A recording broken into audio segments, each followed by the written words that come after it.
Kita semua mungkin sudah tahu tentang sejarah penyembelihan kurban pertama kali yang diperintahkan kepada Nabi Ibrahim. Beliau diperintahkan untuk menyembelih putranya, yaitu Nabi Ismail, dan dalam riwayat yang lain disebutkan adalah Nabi Ishak. Mungkin tidak perlu kita jelaskan lagi tentang detail kisahnya, tapi setidaknya ada 3 hal yang dapat kita pelajari dari kisah ini. Yang pertama, kebenaran mimpi para nabi. Nabi Ibrahim memang menerima perintah penyembelihan melalui mimpi yang beliau alami selama 3 hari berturut-turut. Tapi mimpi seorang nabi bukan mimpi yang biasa. Dari sini kita tahu bahwa mimpi dari seorang nabi pasti benar. Beda dengan mimpi kita yang hanyalah sekedar bunga tidur. Yang kedua, antara ujian iman dan ego pribadi. Ayah mana yang tega menyembelih anaknya? Terlebih lagi, Nabi Ibrahim cukup lama sabar untuk dikaruniai seorang anak.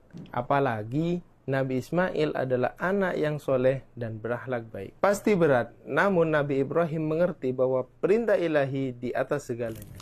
Dari kisah ini juga kita bisa belajar bahwasanya Nabi Ibrahim saja untuk naik ke tingkatan ikhlas perlu untuk menanggalkan hawa nafsunya dan berfokus pada perintah Allah Subhanahu wa taala.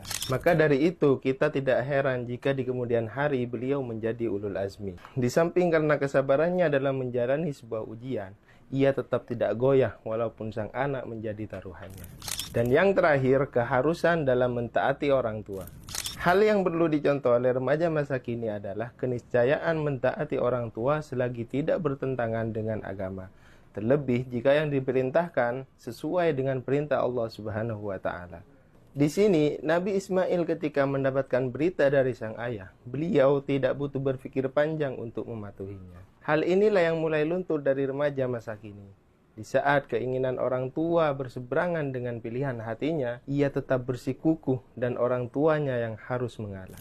Meskipun pada akhirnya sembelihan diganti dengan kambing terbaik dari Allah. Tapi paling tidak, itulah tadi pelajaran yang bisa kita petik dari kisah Nabi Ibrahim dan putranya. Dan yang terakhir, jangan lupa share postingan ini untuk manfaat yang lebih luas.